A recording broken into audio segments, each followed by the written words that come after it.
Welcome to Digital Hospitality. I am your host, Sean Walchef. This is a Cali BBQ Media production. Back in 2017, we started this crazy podcast thinking that we were not alone as restaurateurs, that we were going to connect with the best marketers, the best salespeople, the best business people, the best technologists all over the world if we were willing to share our story on the internet. And lo and behold, it's 2024, and we've been able to not only produce this show, but we produce restaurant influencers. We've produced shows for other brands.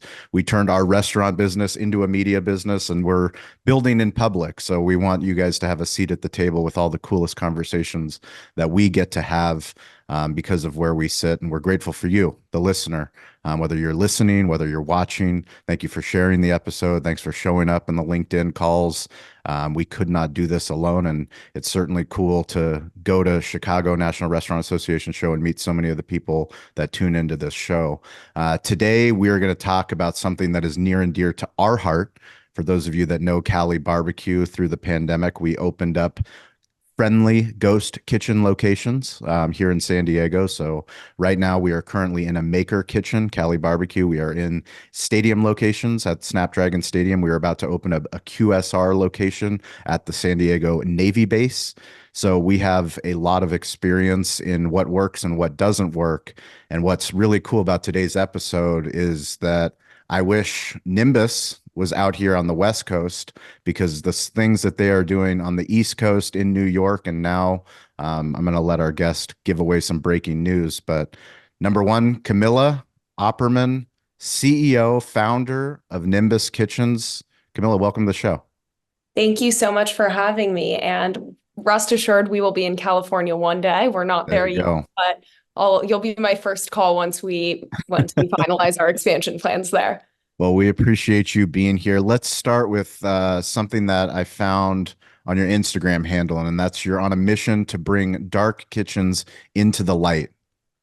What does that mean? It's a great question. I think most people, when they hear that we're a co-cooking infrastructure business or that we're operating commercial kitchen spaces, they automatically default to thinking we're a ghost kitchen. I think the word ghost kitchen or dark kitchen, typically the association is that you are operating in a industrial or a light industrial area, maybe in a basement space. There's no consumer interaction. And something that we're doing at Nimbus is not only providing the back of house infrastructure for food businesses to launch, to grow, to thrive, but also providing them with the front of house infrastructure to actually engage with the end consumer. It's obviously very hard to launch a food business. It's an incredibly saturated industry, particularly in our home market like New York City. And that front of house space and bringing that dark kitchen to the light, and that whole ethos is a way for our operators to actually engage with the end consumer, tell their story through in-person experiences, whether that's a cooking class, a dinner party, a tasting, any sort of in-person food-oriented event. We have that in that front of house space. So we find it really important to kind of bridge the gap between what most people think of when they hear the term ghost kitchen and kind of a brick and mortar restaurant in that in-person interaction. How did you position this idea to investors? It's a great question. I think most investors thought I was crazy when I was pitching this. I started this when I was 25, for context. So kind of an industry outsider, didn't have a ton of experience. I started this in 2019. The only institutional player that was out there was Cloud Kitchens and Travis Kalanick.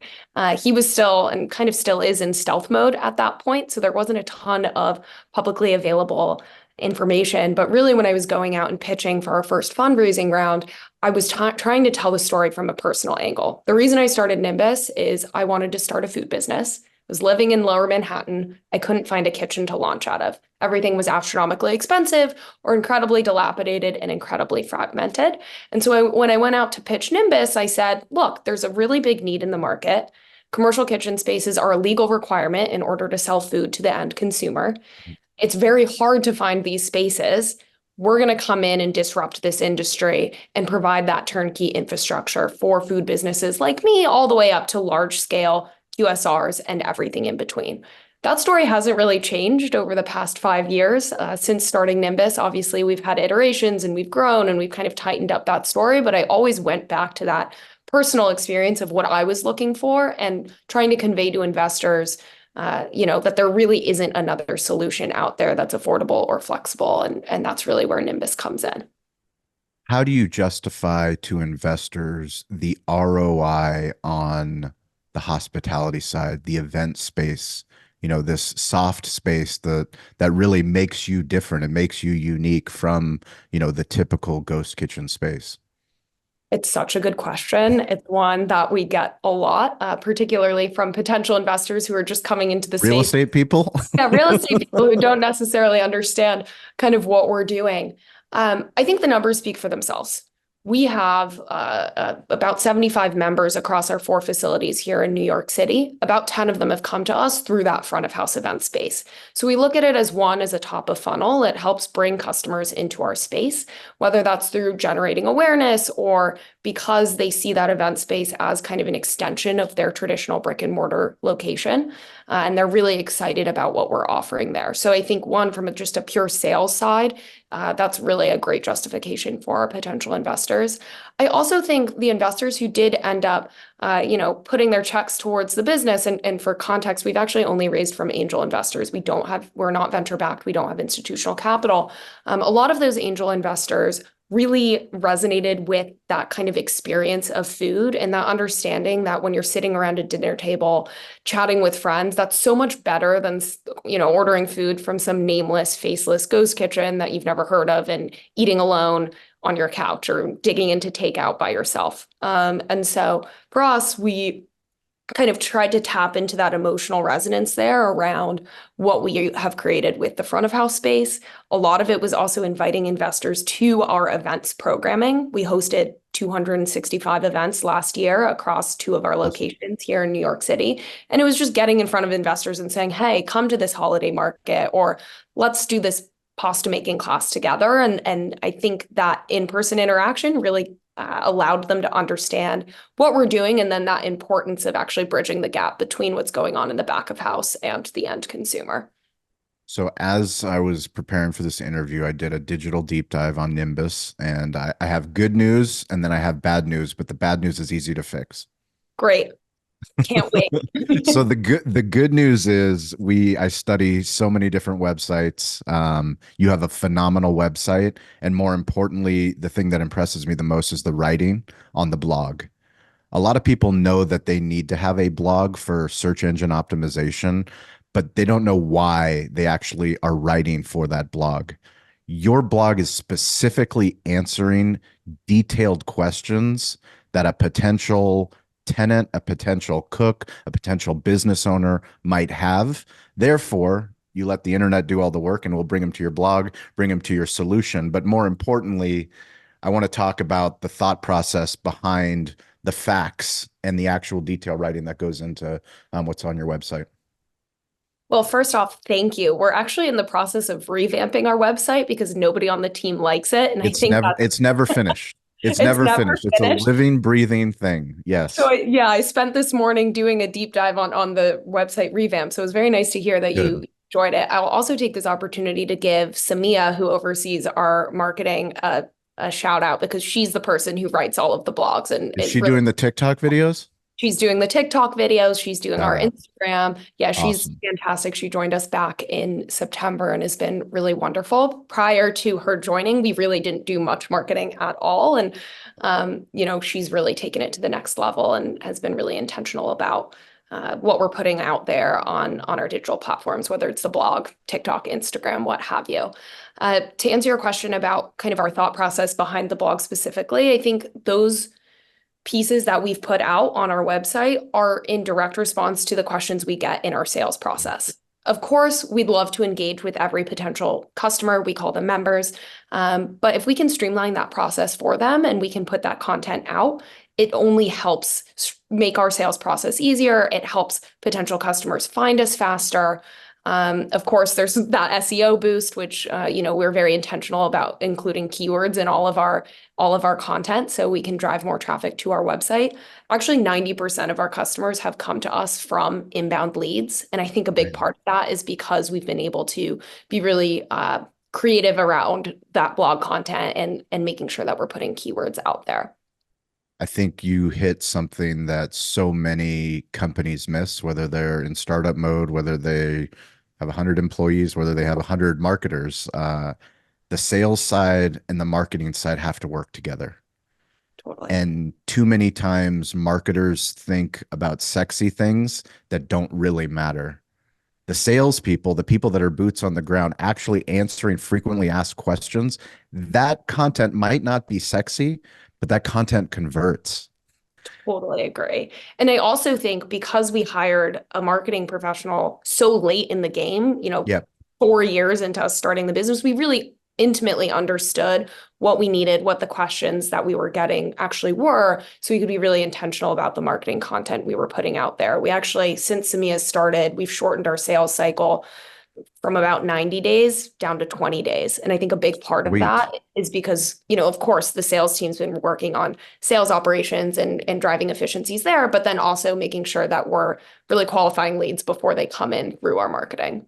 Well, I'd love to talk a little bit more, but that was the feedback. And the fact that you guys are fixing your website is because I went and I always want to see what our brand's doing social, because that's where customers are. As much as business owners don't think other business owners are on Instagram or on TikTok or on YouTube, we're all humans.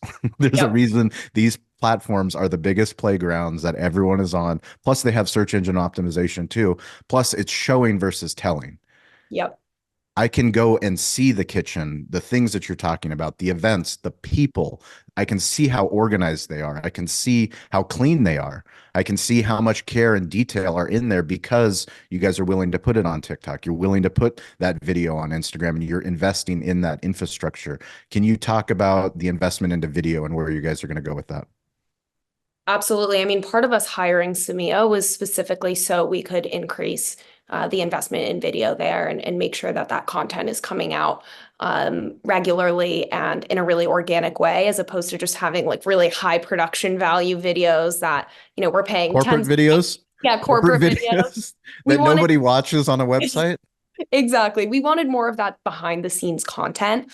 Um, I think, and this also came from some of those investor conversations we had. I, have had hundreds, if not thousands of investor conversations over the past 5 years. A lot of people who have invested in Nimbus and were our first checks in the business didn't actually understand what we were doing until they were physically in our spaces. Yep. Even though I explained, here are our 4 revenue streams, this is how the space is laid out, this is what the photos of the space look like, until they actually physically stepped foot into the kitchens, they had no idea what we were doing. And they're like, oh, now I get it when they finally came on site.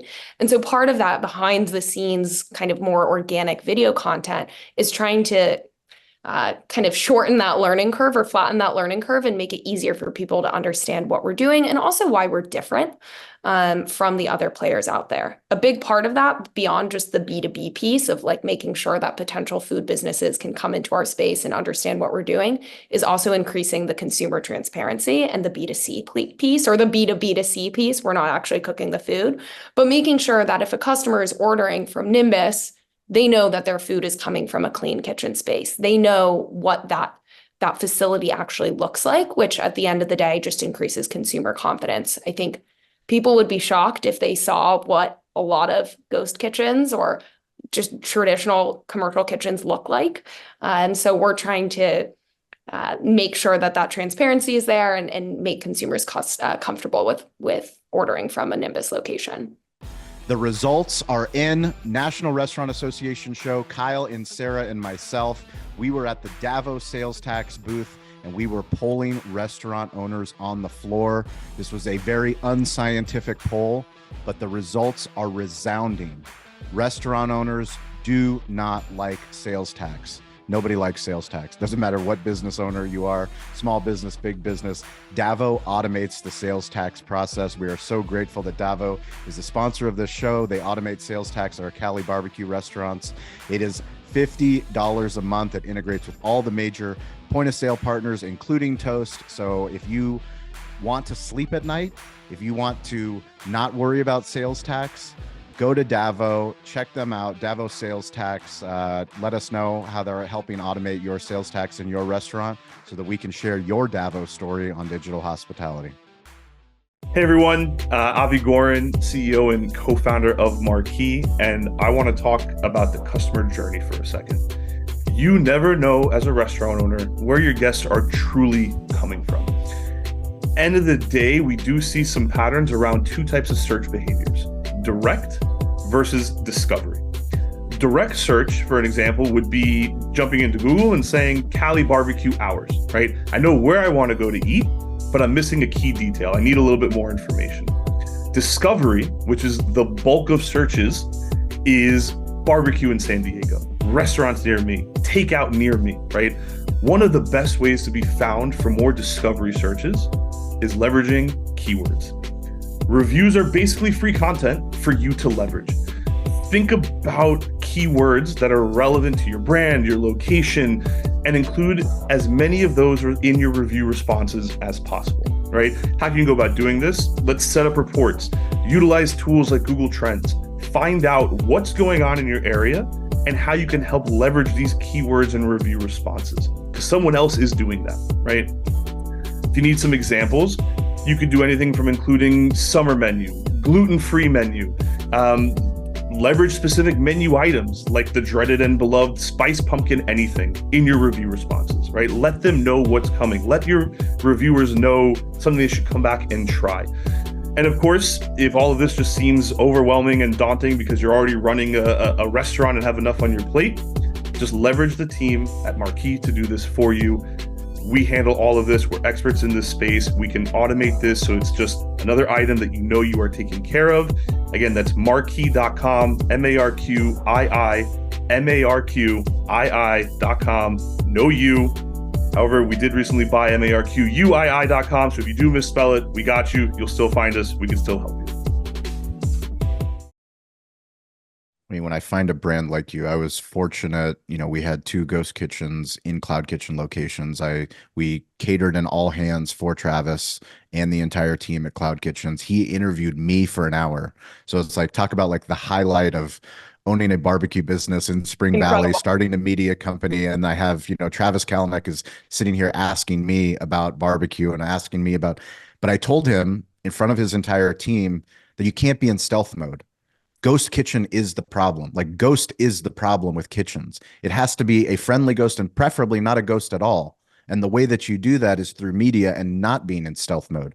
I mean, it's not ironic that you guys are called Nimbus. You're literally nimble and you're able to move and pivot.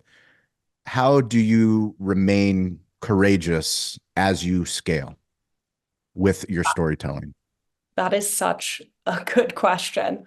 I think, and firstly, completely agree. That's why we don't like the term ghost kitchen and why we are so adamant about calling ourselves a co-cooking infrastructure business. We are a co-cooking space. We are not a ghost kitchen. There's nothing related to or ghostly or scary about what we're doing. In terms of remaining courageous, I mean, I think, I started this candidly pretty naively. I was 25. I had no idea what I was doing. I'd worked in hospitality in college. I'd run my school's late night snack shack and kind of thought that was enough professional or quote unquote professional experience to thrive in running a co-cooking or a commercial kitchen space. The reality was much different than that. There was a lot of grinding to get to where we are today. But I think over the course of the last half decade now, what's helped me continue growing is interacting with the customers who are actually using the space, talking to them and hearing that, they've been looking for a kitchen space to cook out of for 3 years and they haven't been able to find one. And they're so happy to finally be in Nimbus and they're able to grow from a small farmer's market vendor and now they're selling out of Whole Foods. Those kinds of success stories really motivate me and help, help us further the mission here at Nimbus and help us keep working day in and day out, even though it's a really gritty and operationally intensive business. Those success stories and the resonance that our members have with that front of house space and the way that we're telling our story has really helped us continue. Earlier, you mentioned 4 revenue streams. What are they? It's a great question. So first revenue stream is our long-term kitchen rental. I think that's what most people think of when they hear quote unquote ghost kitchens. We have individual rooms that we rent out to individual businesses on a long-term basis. typically an annual contract, sometimes multi-year contracts. That's about 50% of our revenue. So it's a relatively big part of our business, and it's where we are interacting with large scale concepts. Jersey Mike's is one of our concepts that is in our space, is actually in 2 of our locations. DoorDash is our biggest customer. They've been working with us since January 2021 when we launched our first location, and are now in our downtown Brooklyn location. So that's the long-term kitchen rental side. Typically, businesses are using that for delivery operations, but we have a whole host of other kinds of food businesses using those spaces. The second revenue stream is our short-term kitchen rental. So that's for smaller concepts or seasonal businesses or businesses looking to test a market without committing to an annual lease. Those kitchens are rented in 4-hour blocks starting at 6 a.m. So somebody could come in from 6 a.m. to 10 a.m. once a week if they wanted. They could also come in, 6 p.m. to 10 p.m. 7 days a week and anything in between. It's intentionally a really flexible product that allows us to work with businesses across the industry. We had Noma, the team flew out from Copenhagen. They have 12 of their chefs come out. They did a pop-up here in downtown Brooklyn a couple of years ago, and they cooked all of their food out of Nimbus. Obviously, they don't want to book a annual lease, or they don't want to find a restaurant to kind of work on overnight. They need something that's clean and premium, but they also want something that's flexible. So that hourly kitchen rental is a really great solution for pop-up businesses or catering concepts that might only need the kitchen space on the weekends because they're doing event catering or what have you. That's about 25% of our revenue. The third revenue stream is our storage rental. So we monetize dry, cold, and frozen storage. It's not a particularly sexy revenue stream, but it is quite substantial. Food businesses, whether they're in the space for a few hours or a few years, obviously need to store their ingredients on site. And so we rent those storage cages out to those businesses, whether or not they're in the space for short or on a long-term basis. That's about 15% of our revenue, 15 to 20% of our revenue, depending on the month. And then the final revenue stream is that event space rental. So we have a front of house space with a show kitchen that's really beautiful and used for content production. It's almost like a fancy residential kitchen with an adjacent event space that we rent out for those in-person experiences. So we'll do cooking classes and dinner parties and pop-ups, and influencers will come in and film content because they're tired of filming in their own apartment kitchens or what have you. And so it's really a way or a platform for our food business members to stand out in that really saturated food ecosystem. Obviously, it's not a big part of our revenue. It's anywhere between 5 and 10%. Yeah. But as I said, I think it does make our product significantly more sticky. It allows our members to engage with the end consumer. It increases that consumer transparency, and it's at the end of the day a very large competitive differentiation for us, and really streamlines and helps us in the sales process. So recently, how recent was the Kitchen United expansion? So we have 4 locations here in New York City, 2 of which we built from the ground up, from gray shells, effectively. It was a very cumbersome and painful process, and happy to, if any of your listeners are ever interested in building a commercial kitchen, I'm happy to dissuade them from going down that route. It is quite a process. I probably took off 10 years of my life building out those spaces. But back in September of 2023, so about 8 months ago now, we were presented with the opportunity to continue our expansion in New York City. And so we took over those sites in Soho and in Midtown at the beginning of September of 23. We felt really good about that expansion because we were at 100% capacity on those long-term kitchen rentals in our Lower East Side and our downtown Brooklyn locations. We felt like we had really honed in on our operational playbook. We've always wanted to grow, I don't want to say slowly, but in a measured way, so we could continue to grow profitably and make sure that we're protecting our unit margins. And so when we were presented with this opportunity to expand, we were really excited about it. So we took over those sites beginning of September. We're happy to report that one of them is at 100% capacity already, which was great. And the other location is almost there. We have a couple contracts out, so hopefully in the next month or so, we'll also be at 100% capacity there as well. So feeling really good about that decision to expand. I guess I can make my announcement as well, is that we're also now expanding to Chicago and taking over a 19,000 square foot turnkey location there in River North as well. Wow. We feel very strongly that The New York market is doing very well. Obviously with 100% capacity at most of our kitchens, we're feeling great about that operation and really excited to be entering the Chicago market with a May 1, 2024 launch date. That's amazing. Can you tell me about how long did it take in Chicago? It depends on how you slice and dice it. I'll say on the New York facilities, I found out that those kitchens were coming up in Soho and Midtown the day before I left for my honeymoon, and my poor my poor husband had to deal with me kind of negotiating potential site takeovers all through the honeymoon. I ended up cutting it short and coming back early because we signed a deal and I needed to come back. This was about 6 weeks before we launched, so it was a very tight turnaround in New York. I think a lot of learnings in terms of just making sure that we're taking our time. I'm very glad we moved quickly. It was a great opportunity for us. Chicago has been a multi-month process of just us making sure that we understand what we're getting into, particularly in a new market launch. There are so many nuances between the Department of Health in New York versus the Department of Health in Chicago, for example. We wanted to make sure that we really knew what we were getting into. So my first visit out to Chicago was back in October.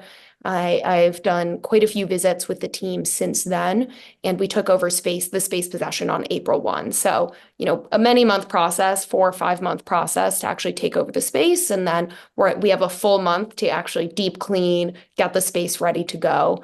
The mistake we made here in New York is that we took over space possession and started operations on the same day. So it was quite difficult for us to, build out the processes while also flying the plane, so to speak. So we have a month buffer for the Chicago launch, and we're really excited about opening that in just a few short weeks. Can you tell us what's the difference between opening with Nimbus versus opening a traditional restaurant? Give us some of the facts. Absolutely. I think first and foremost, everything's in place for the food businesses, both on the hourly kitchen side, but then also for our long-term kitchen rentals, we have turnkey units. Everything's in place down to the cutting boards. So you have the pots, the pans, the cutting boards, all of those smallwares, but then also the entire hood line is outfitted. Wow. Of course, if you are Jersey Mike's, for example, and you have a very specific hood line, you are more than welcome to customize that hood line. But for the vast majority of food businesses, they don't need that much beyond a 6-burner range, maybe a double stack convection oven, maybe a combi if they're, feeling fancy. And we have all of those turnkey units ready to go. So, the speed to launch is a lot faster just because everything's in place. And then also that initial capital investment is dramatically lower because you don't have to pay for the hood installation or the equipment to be installed, tens of thousands of dollars cheaper. Secondly, we provide all of the operational support services, the pest control, the grease trap cleaning. We have Cintas in all of the spaces. You don't have to get all of your cleaning chemicals or your paper towels. The HVAC maintenance, all of the fire extinguisher tagging, all of those nitty-gritty details that I think most people don't think of if they're new to the industry or just starting out. We take care of that. And so it's thousands of dollars a month, but then also, hundreds of hours of saved time that we are managing those spaces. Equipment goes down, we take care of the equipment maintenance. It's just a lot easier to come into a space when you're operating out of Nimbus versus a traditional brick and mortar. I think the last thing I'll say is just that flexibility piece, which you aren't going to get in a commercial real estate lease. Most commercial leases are, at a minimum 3 years. Typically, we're seeing in a place like New York, 10 years. A 10-year lease with a huge security deposit. You have some sort of good guy guarantee where you're effectively giving the landlord your firstborn child to prevent them just in case you go out of business. It's a very risky endeavor, and particularly in this industry and in any industry where you're starting up, the failure rate is relatively high, unfortunately, and that's a big risk to take. And so our very flexible rental model, where you can come in truly for 32 hours a month for 3 months, that's our minimum commitment. As opposed to signing a 10-year lease, the barrier to entry is so much lower and it's just so much less risky for the operator. Can you tell us a story about early on working with some of your vendor partners like Blodgett Ovens or anybody that's part of the Nimbus, ecosystem of not only are you convincing the investors, not only are you convincing your members to come, but you also have to convince partners that you're building something into the future and that they should give you some partner pricing. because you will be building more kitchens. Yeah, I'm embarrassed to say that I didn't really play that card in the early days when Really? so desperate to get started. Uh, I know it's embarrassing now, but in the early days, I was like, okay, if this is the price, I'm going to do this. And of course, I tried to negotiate a little bit, but again, I was 25, I had no experience. I think everyone looked at me and said, okay, you're going to try this and you're going to close You're going to after pay a year. more? Yeah. It's so, unfortunately didn't have much success on that. We actually just brought on a head of partnerships, Janae, who is going to be overseeing the entire Nimbus ecosystem of vendor relationships, partner relationships. And that is her whole full-time job, is making Yeah. sure that we are forging those relationships across the industry and we're providing the best value to our members. So, layering on services to create a stickier product for them, helping them with ingredient procurement, or if they want to get their own small wares, we have that preferential pricing. But then also on the build out side, or if we're outfitting a kitchen in the future, getting some of those price breaks that I think now at this point, when we have 5 locations, will probably be a bit more successful than I was back in 2019 with an idea and a deck. I wish I'd been a bit better about that back in 2019. We all learn. Live and Yeah, learn. I hope that you also look at the partnership content. It's something that is very neglected, but very needed. You guys have so much incredible equipment in these places that there's no reason not to highlight the equipment that is in there, because all of those companies, they all need content also. Absolutely. I won't name the name, but we did forge a partnership for our second location with a commercial equipment brand. We were really excited about it. There were all sorts of stipulations around content creation, and their team was going to come in and create the content. It just never happened. We Really? kept emailing them, being like, "Hey, do you guys want to come?" Like, of course, we can create some content, but It's always better. It's always better when you own the media. Don't depend on other yes. people to produce the media. Well, now that we have Samia on board, I think we can do a better job of that. But it was funny because we did forge the relationship, but then nothing really happened. And Yeah. a lot of what Janae will be doing, and then also Samia from the marketing standpoint, is kind of seeing those partnerships over the finish line beyond just kind of penciling them, and then nothing happens. What kind of food business were you going to launch? Oh, it's so embarrassing because I'm not even a good cook. Like my husband does all of our cooking. So I don't know what I was thinking. And like when I ran my school's late night snack shack, I would make like Eggo waffles with cookie dough melted on top. Like it was not, I am not culinarily advanced by any stretch of the imagination, but I was an athlete in college, and a lot of what we did there was eating to fuel our performance. So figuring out what our macro or the optimal macro split would be to, help with our competition or our lift the next week or what have you. And so I was going to do a macro driven catering company that eventually was going to have a brick and mortar that in my mind was going to be robotic. I mean, it was so silly and harebrained. And I remember looking for a kitchen space, and at a certain point, Rob, my then boyfriend, now husband, was like, "What are you doing? Why would you, mine for the gold when you can provide the picks and shovels?" And he's There like, you go. "Furthermore, you don't even like cooking, so what is going on?" So that was a pretty formative Smart. conversation. And pretty soon after, I was like, all right, you're right. There's a huge white space here. There's such need. I was talking to dozens of food businesses or potential food businesses who were in the exact same position as I was. And I was like, okay, it's time to start Nimbus and, scrap the idea of the macro-driven catering company. That's awesome.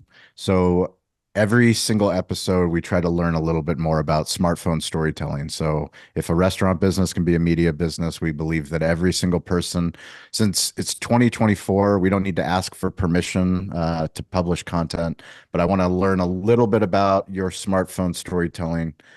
So are you an Android or iPhone user? I'm an iPhone user. And what version? So this is embarrassing. I have I don't even know. I have my phone over here. It's from 2019. Like it's From so old. 2019?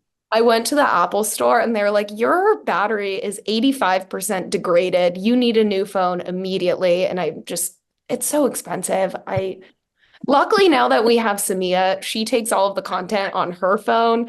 I kind of do some behind the scenes stuff, but yeah, it's old school. It's really janky, Do you honestly. update your software? I do, I think. This is Yeah. embarrassing. How many notifications do you have on your phone right now? 376 text messages. 376 text messages? Text is not a way to get in touch with me. I'm on top of my email. Text, I How can cannot. you have that many text messages? Because, you're in group chats, a friend will text you, you see it, but you're busy. I also put my phone across the room the entire workday Okay. and only take it with me if I'm out and about. And so I'm not really texting that much. I currently have 1,400 unread emails, but those are all in my personal email. I have about 60 in my work email, which that's the one I actually check. So, So I mean, you, if any of my friends are listening, I'm sorry for not responding to your text.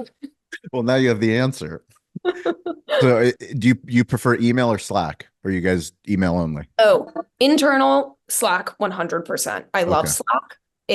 I think the visibility you have into the way people make decisions and historical business context is really unparalleled. Every single decision we make is in Slack. We have a no DM policy. Of course, if somebody wants to ping someone to get lunch, they're welcome to DM, but anything business related is in a public channel that is searchable.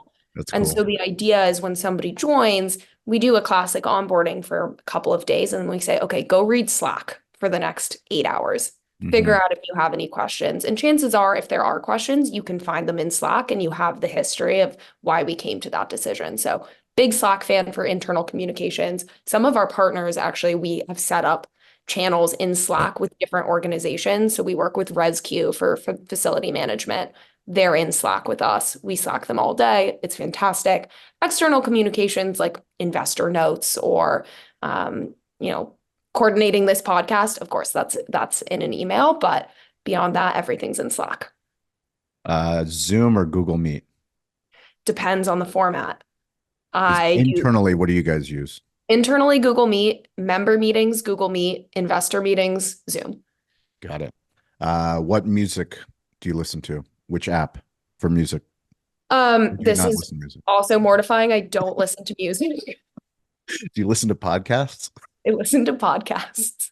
On which platform? Spotify, Apple Podcasts? I'm on Spotify, Okay, but I do Spotify. not listen to music. Even when I work out, it's kind You of listen great. to podcasts when you work out? Yeah, it's Really? I don't know. Music in the background. My friends joke. I have like 3 songs that I listen to on repeat if I am listening to music, but by and large, I'm a podcast person. Got to update myself with the news, industry podcasts, all of that. That's cool. Maps. Which map do you use? Oh, Google. Who uses Apple Maps? Some people do. Wow. I know. Some people use Waze too. Waze I'll look at, but I don't like their user interface. I don't like the advertisements either. Yeah, pain. Photos or videos?